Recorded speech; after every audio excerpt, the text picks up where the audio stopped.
With us here on TVC Breakfast, it's now time to look at the headlines on the front pages of the Nigerian newspapers. The first with me is the Daily Independent with the main headline, Borno bomb attacks. Fight against terrorism must be total, uncompromising. This is according to the ACF, the Arewa Consultative Forum.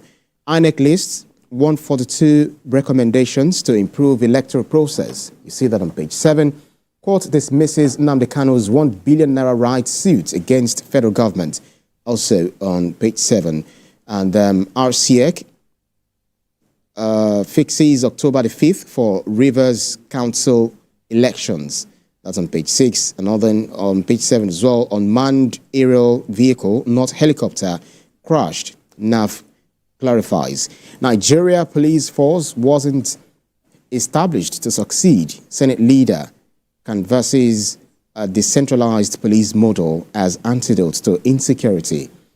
And above the masthead, customs intercepts 844 rifles, 112,500 ammunition in Rivers. Arrest 3 CG vows they will face full wrath of the law. Nigeria's capital importation rose by 210% in first quarter of 2024. That's according to the National Bureau of Statistics.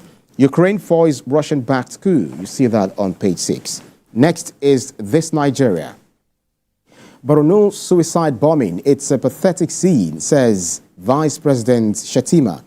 Death toll hits 32 as southern senators lament attacks. Black Monday for Kano, Kaduna, as 25 died, 53 injured in road crash.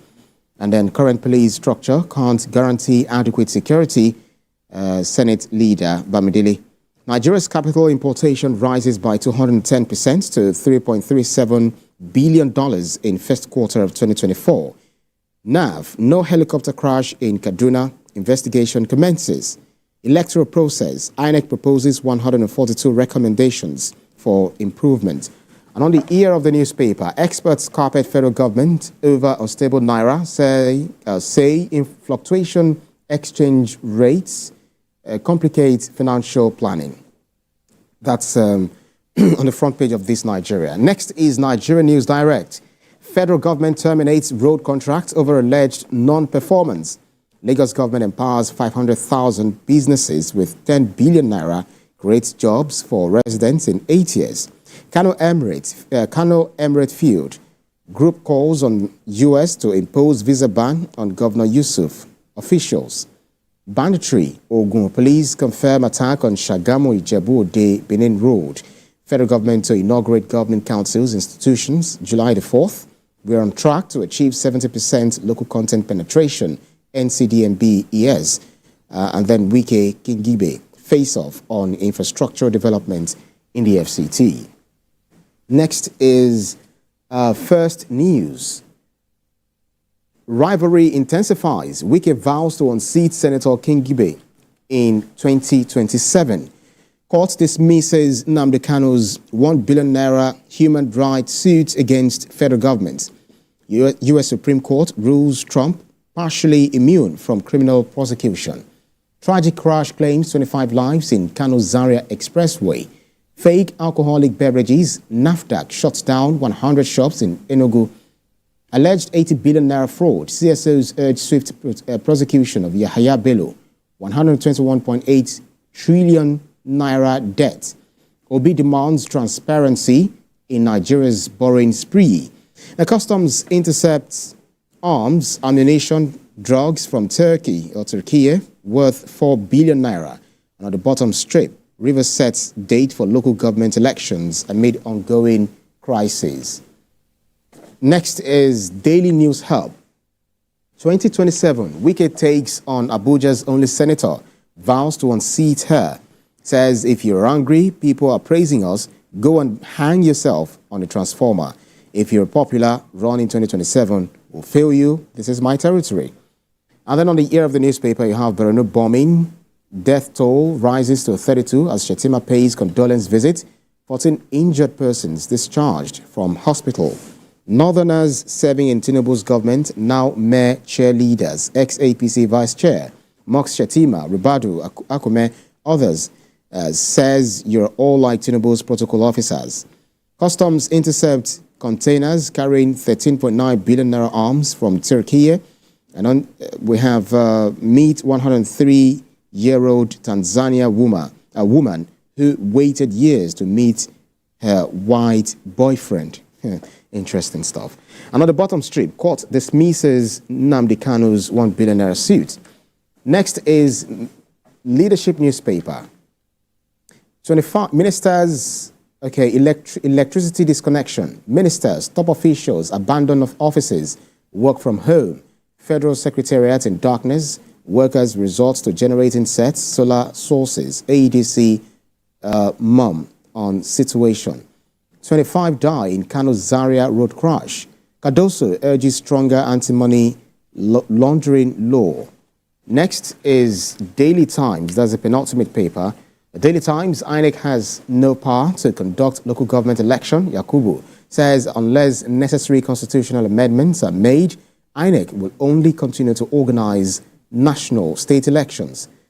Commission proposes 142 recommendations to improve electoral process. Court dismisses Nnamdi Kanu's 1 billion naira human rights suit against DSS. No explosion in Zungeru hydroelectric power station, as according to police. Court frees man after 15 years in prison without trial. On the bottom strip, Edo's employment process is fairest, most inclusive in Nigeria, says Obaseki.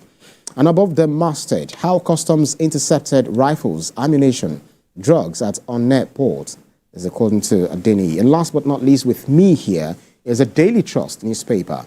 How 25 people died, 127 got injured in Kano road crashes, 25 victims still unconscious, 120 goats killed. Residents blame enforcement officers.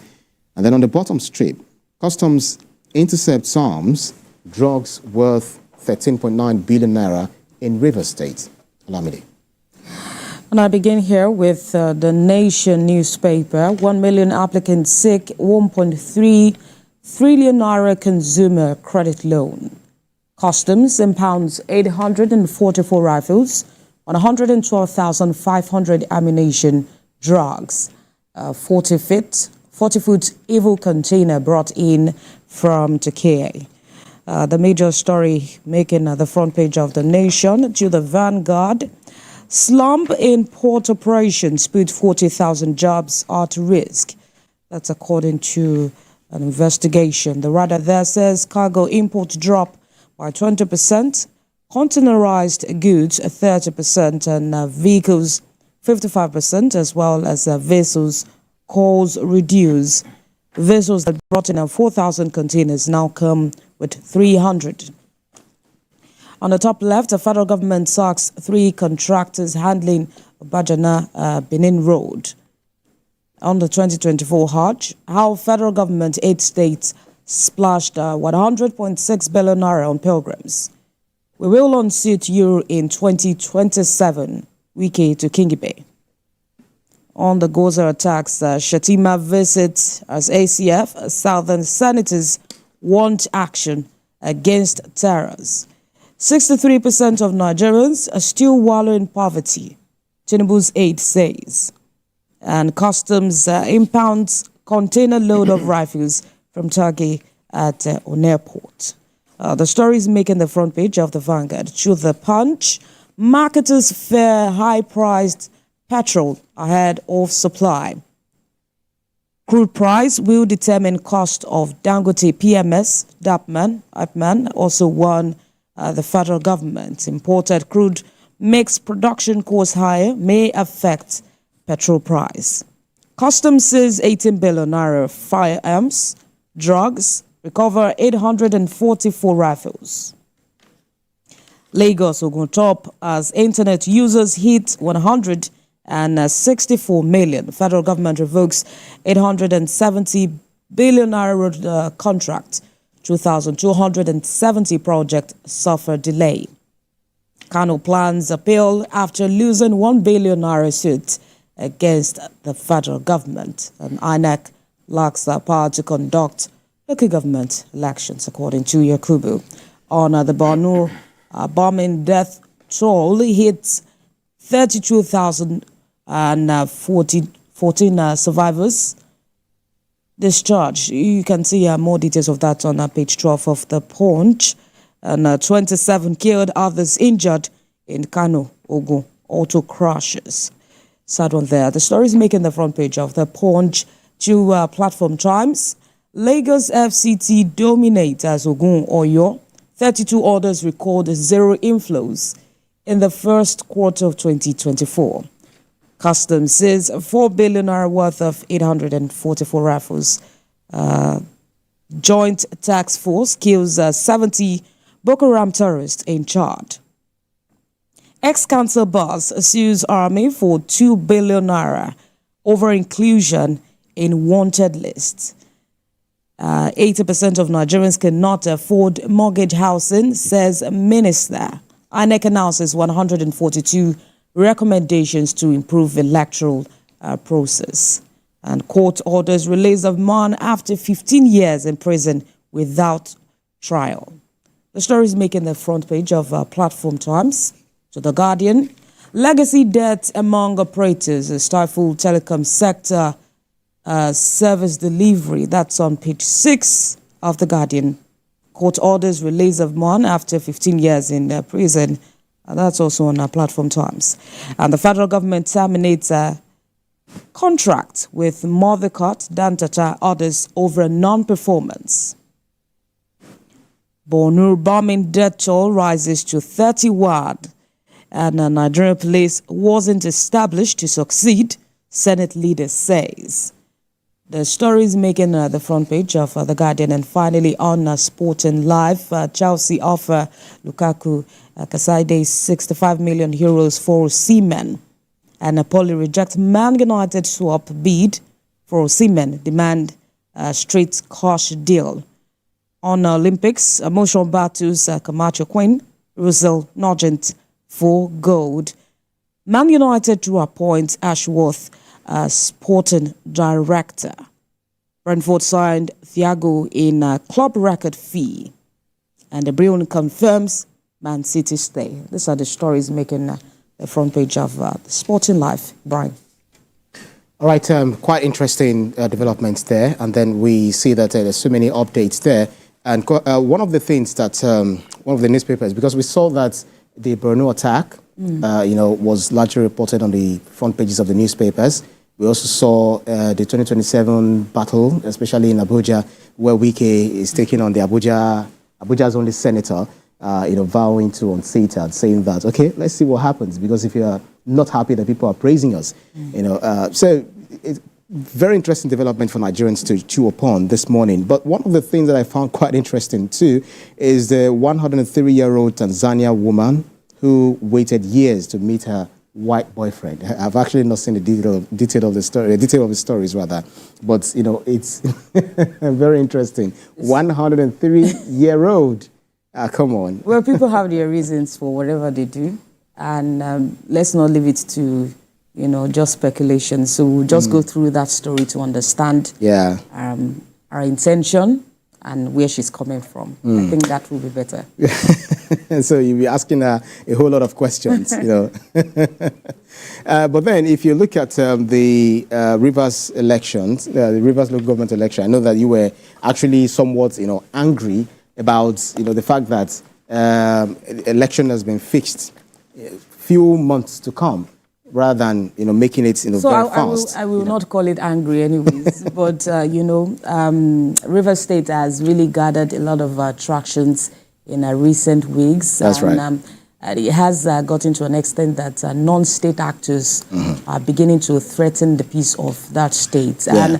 And one would have thought that looking at the fact that some have argued that even the caretaker committees, there's no provision for them in the Constitution. That's right. That even if the state was to do that, then an election should have come earlier. I think the story is on First News. Sorry to butt in. Okay. You find it on First News story, newspaper rather. So one would have thought that the election would have, come earlier. Within 3 months, the election should have been conducted. I understand that there were stakeholders meeting on this election. So it should really not have to take that long to have a democratically elected a chairman in local each government local chairman, government, which has been provided for by the Constitution. But let's hear from the governor. The governor should have a say in all this. But since the state has decided to fix the 5th of October for the election, I mean, October is quite close. That's we could wait for the outcome of that election. Yeah, but then, dividend of democracy is very key in governance, because the reason why we're still, clamoring for local government autonomy, where the state would allow free hands, for the local government chairman to properly deliver the good dividends of democracy, or the dividends of democracy to the people of their localities. Because, it's not only for us to start shouting about the federal government, it's also very important for us to think of, okay, what are the governments at the lowest level, doing to better our lot as individuals? But then there's so many things to talk about, this interesting morning, but we just have to move on and,